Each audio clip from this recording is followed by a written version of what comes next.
All right, Sean, you have led in some of the most high pressure environments imaginable, from the battlefield to literally the boardroom.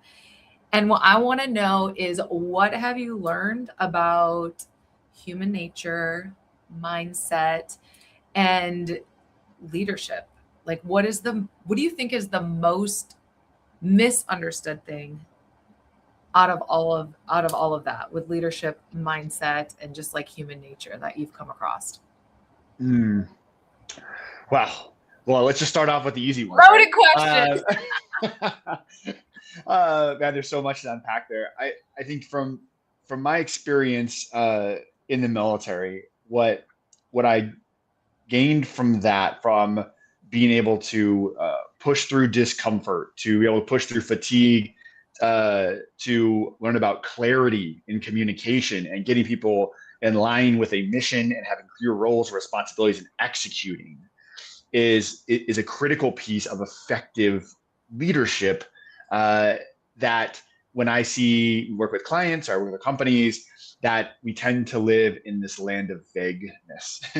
And so I would say, when I'm pulling forward from sort of that mindset and leadership piece from my military experience in Army infantry, in Army Special Forces, these different environments, it really comes down to those few things that I got to hone to sort of a razor's edge. And then in the transition to the real world, the civilian world, there was a lot of self growth to sort of operate in a world where you define mission. Mm. And in the military, a lot of times I see, even, I don't know if I'll name any names, but there's a lot of people from military backgrounds who try to take, in my estimation, sort of the same lessons there, and sort of unabridged and apply them out into like the business world or even life. And what they're missing is that in the military, you were given a very specific focus. Like, your mission was passed down. Here's what you need to accomplish. It's in this box. And that's why all the tools I just mentioned there are so powerful once you have that sort of focus. But what's missing for leadership of self and leadership of others is the ability to do introspection and develop that from inside you, of what you want mission to be and what is going to be fulfilling. And so I would say the big lesson there on mindset and leadership is, as leaders, if we're constantly looking outside ourselves, or we're constantly looking for someone else to tell us what's important or what mission is and what else, then we're just going to start chasing things. And the real superpower is to combine those two things and have the ability to look within, look at the wisdom you have, look what matters to you, create your own value system, see what impact you want to make in the world, create your own mission, and then use those amazing skill sets to create clarity, mission, team, passion, purpose, and go chase it. I love that. And it's almost like what you're describing is like, that's more of a leader versus just a manager. Mm-hmm. And what would you say is the difference? Because I find that sometimes there are people that they're calling themselves leaders, but they're literally managing people. What do you see as the differentiator there? And if someone is in a management position, how do they really like level up to be that leader in the organization? This is like one of my favorite topics and questions, so thank you for asking me. And so what I would call is, like, some people kind of, I think, view it almost as like, well, first you need to be an individual contributor, and then you manage. And once you learn to manage, then you learn this special skill set that the curtain comes across, and now you get to lead, which is like sort of like above management. And I would say they're just very separate skill sets. So management to me is about maximizing the efficiency of a system. And that system could be a completely human system or a completely non-human system, right? Like, you can manage a hydroelectric dam so that it's more efficient, from 85% efficiency to 95% efficiency. Like, that's proper management of a system, right? More often than not in our business world or even life, it's about managing both a human and an inhuman system and how they work together to maximize the efficiency of that system. To me, that's management. And that's an important skill. But you can, just like you can't manage a hydroelectric dam to produce 150% of its capability, you're never going to manage someone outside of what that system already has inside capacity. Because what leadership is it's about empowering and inspiring others to become a greater version of themselves than they ever thought was possible. So you're expanding human capacity beyond what they currently see as a possibility for them. And the powerful part is when you get to lead organizations is you get to move from beyond what I think is the most powerful question is what am I capable of to now what are we capable of? Mm. And a leader starts to ask that question, and that question has no answer. It's in the journey, and it's ever evolving. And so that starts to create new capacity and possibilities inside your team, inside everyone. And now we're talking about leadership. Now we can take a team that in their own mind by old systems and old managing what was currently was there was capable of, you know, with a random like 150 points of output. And now you can be like, what if we did 1,000?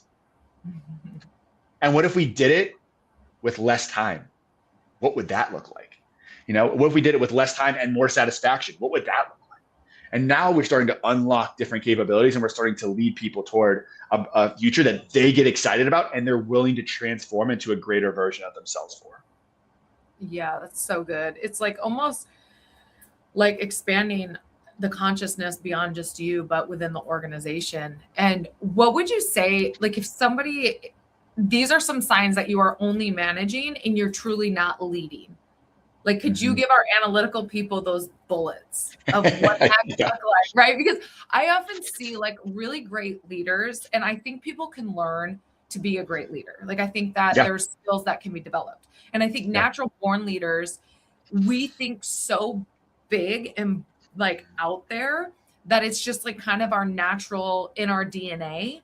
But then also what I find is we also need good leaders need like those managers that are more analytical because they're doing all the bullets and they're trying to figure out, okay, well, how do we actually do these systems? So how do we take someone who is super capable of the analytical person, which all leaders need on their team, and get them to kind of expand their consciousness because they naturally have that, I don't want to say a fixed mindset, but they do have that bulleted mindset. So how do we get them to expand their thinking, these analyticals, and just give them some insight on, hey, you're probably managing more than leading right now. And I'm not saying it's right or wrong how they're showing up. It's like, how do we, again, we keep growing. How do we do that for those people? A really great point. I'll say sort of a first exercise I love to do with leaders, managers inside companies is actually just write down like, what are the tasks? Like, where are you managing? Like, what are you actually doing?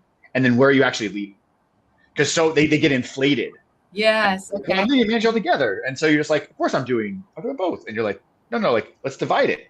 And then often, especially if it is the type of person you're talking about, right? Where they're like in sort of management, very analytical, very task-driven mode, that management list will be, hi, we're creating metrics, we're doing analytics, we're coaching that, we're doing that sort of thing. Like it's all there. And then it's like, well, what about how are you increasing human capacity? And if you're like, I'm not, like if that's a hard thing to answer, then that's a good indicator of like, oh, I'm managing, not leading my team right now. And so a few things we can do there, like I'll give you some specific frameworks here. But the first thing I would say is it sits down and like, do you know the vision of the teammate you're talking about, of the people on your team? Now that means holistically, like, why are you here? Have you ever sat down and been like, hey, Dr. Anna, like you're a great GM at this plant. Like, why do you do it? Like, what are you trying to accomplish in your life? And sometimes people will light up and they'll be like, oh my God, no one's ever, I've been waiting to have this conversation. Like, I want to do this. And like, I'm here. And sometimes it's usually gonna be way different than you think. It's usually what you had in your head of like why they're here, what matters to them. It's not the same thing. So we get to align a bit on vision. And then with a real like fun, powerful leadership comes in when they're like, I don't even know. I'm just going through the motions. I show up, I do what I'm supposed to do. I pay my bills, my 401k is maxed, and life is it's good. It's okay. And you can be like, all right, well, what would a thrilling life look like? what would passion look like for you? And give them freedom to, like, we're not self-editing right now. We're not, we're not writing the sentence and then fixing it. Like, if anything was possible, like, what would you be doing right now? What would your life look like? What would your day, like, what would you be doing? What would your relationships look like? What would your health look like? What would you be chasing? What would be, and give permission to people to do that. And then the beautiful part is you can, when as a leader, you can start having that conversation and open their, what we would call an intuitive fence, what their intuition thinks is possible. Then you say, all right, cool. Here's the business side. How do we align that with business vision? And when you can align what they're capable of, and you're having conversations that are, stretching outside of what's comfortable for them and how they're growing, and you're aligning that vision with what outcomes and vision you want for company, that's when you have people fully bought into mission. And the cool part is, this whole thing, to kind of almost bring it back to the first conversation, like, that's how you get the type of results and community and culture that, like, I had on a Green Beret team, where everyone is bought in. I knew everyone on that team. I knew why they were there. I knew what mattered to them. We knew what their strengths were. We knew that they had our back, and then because it was something about something bigger than ourselves, we built that in, but we had a lot of structure and a lot of self-selection going on. So as a leader, really, if you can get someone and help them expand into, like, a vision that they had never thought of before, and then tie it into, like, and if you do really well here and I support you doing that, we can also grow together, you're off the races. Oh, that's so good.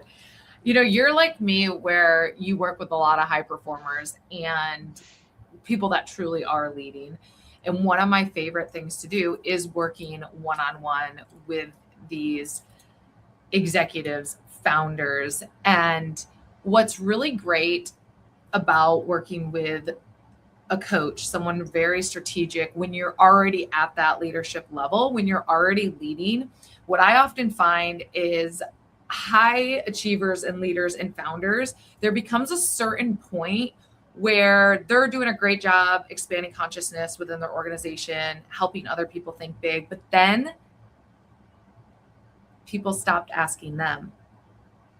There became a ceiling on themselves. And so I end up getting people that come to me that are, they have the planes, they have the beach house, they have all of the things that are success, but they're like, yeah, like, I could do this in my sleep, but it's no longer, it's not as rewarding. It's not as fun.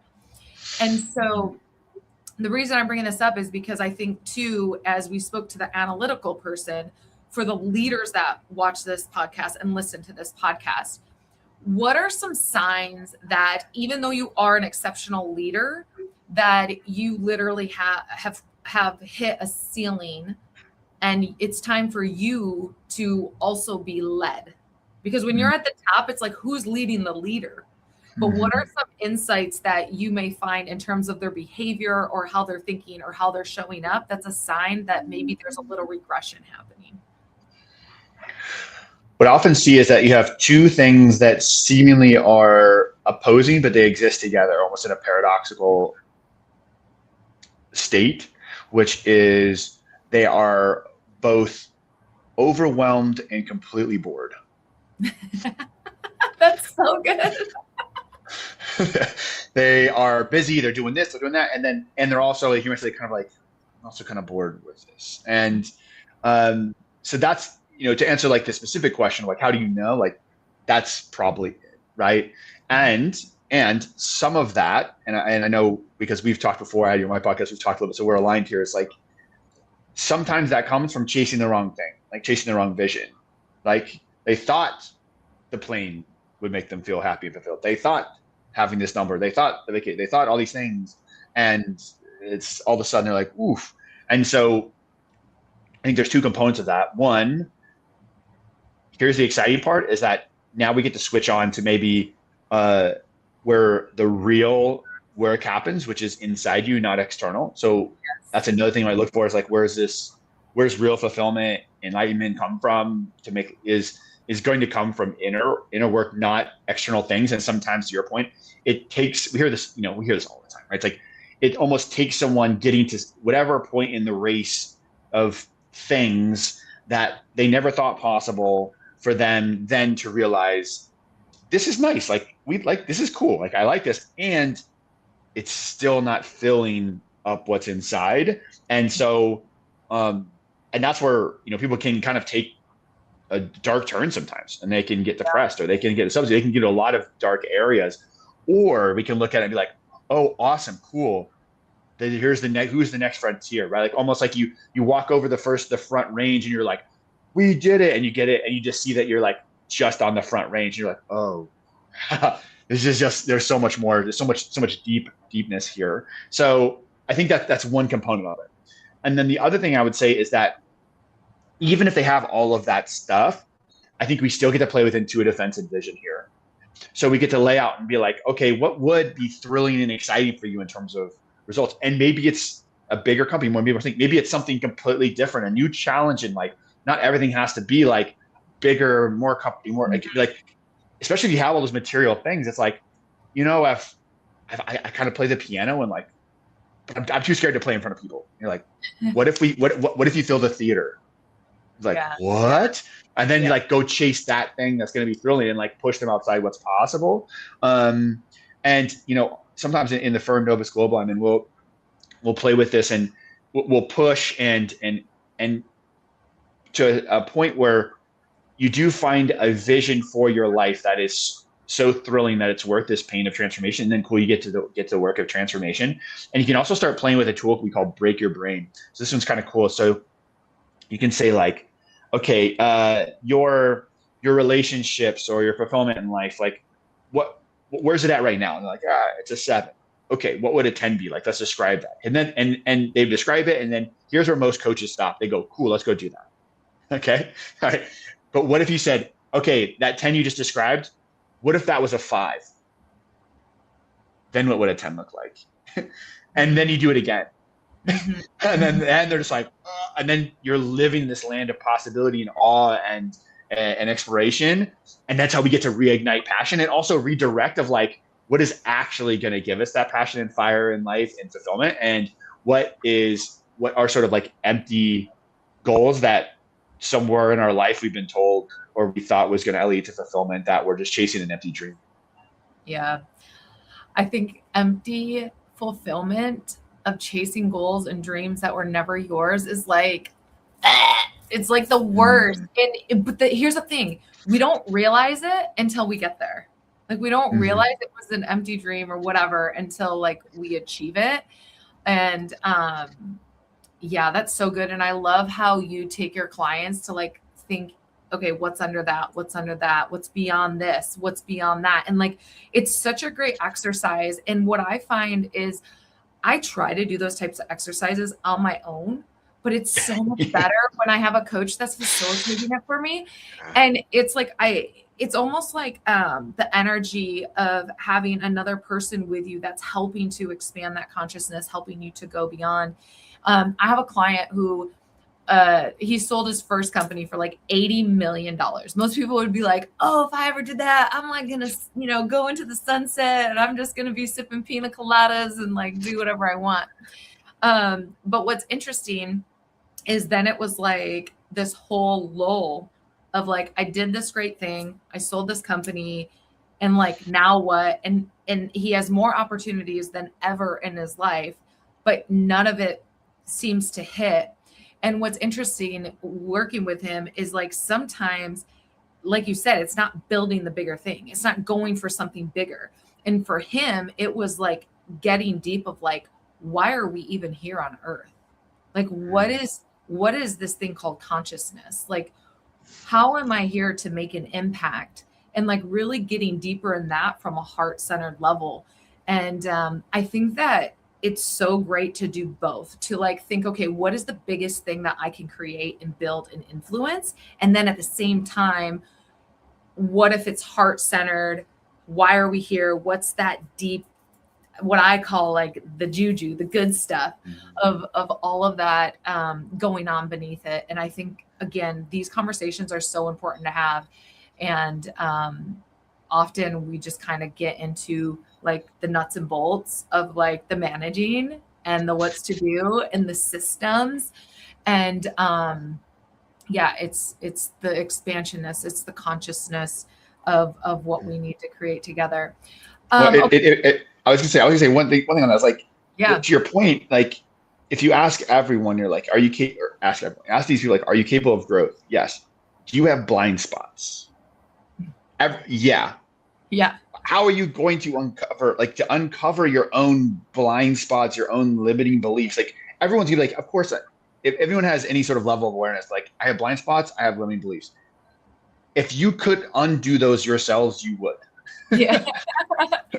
Right? Like you would. So like having that mirrored someone back to reflect on them of like, here's what I'm seeing. And to be honest, I know I'm sure it's with your clients. Sometimes it's just somebody to call you on your BS.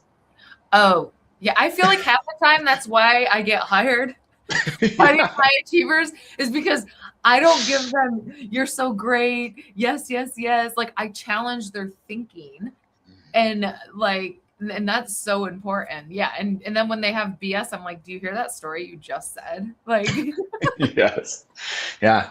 And so someone's looking at unlocking like true potential, right? Asking really, what am I capable of? To your point, they're getting that. And you mentioned sort of the chasing the impact and growing and this internal going deeper, like why are we here? And I think the real power, if you work with a coach who can do both of those things or you pursue both those, is that when you do get them in line, you don't necessarily have to go like, I don't have to create this thing and then realize this other way. I also don't have to like become a monk and just like sit in this corner for the rest of my life and like pursue and like not build anything and create impact in the world. Like I think if you combine those things, I know for me is I've done that, both of those things together. What it's allowed me to do is identify earlier when I'm heading down the wrong path. When I'm starting, I recently had this in my business where like I was moving my business because I love speaking and talking at conferences, and I was moving my business like 70% speaking, 30% coaching.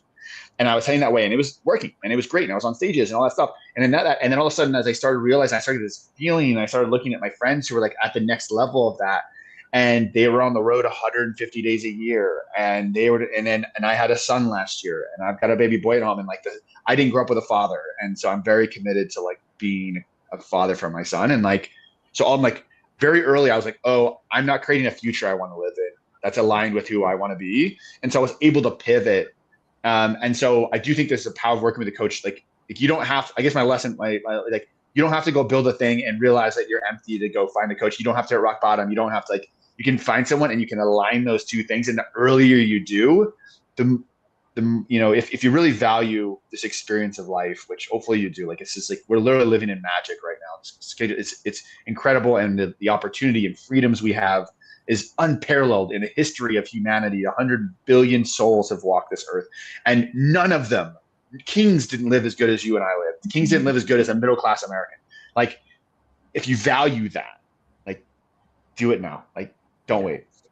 I love that. That's such a great message. It's such a great message. And I love how you said that, like, you felt it. Like, you felt like you had this idea that I want to do 70% speaking, 30% coaching.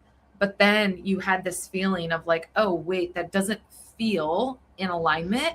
And that's one of the things that I think is so powerful is that we get to listen to our bodies. If you're having anxiety at night, if you're waking up a little bit anxious, if you're feeling a little bit depressed, these are all signs, in my opinion, that we are out of alignment with our true authentic self. And it just means that there are some shifts and pivots that we get to make. So yeah, bravo to you for listening to that inner wisdom that your body is giving you, because it's so powerful. And I think often we overlook it. We think, oh, my lower back pain is just because I'm getting older. Oh, these headaches are just because, I'm getting older. Like we sit here and we say that our body, these things are just because we're getting older, when really I think often it's because we've been off track for such a period of time. And then we hit like this midlife and the universe is like, hey, you're 50% up in your time here. Are you going to wake up and start doing the thing or not? Yes. So, yeah, I love it when we wake up. It's so good. Sean, okay, thank you so much for coming on. And can you please share with everyone where they can find you, where they can connect with you? I was on your website earlier. It's fantastic. But just letting them know. Yeah, absolutely. Yeah. So it's Sean, SEAN, and then Patton.me is my website.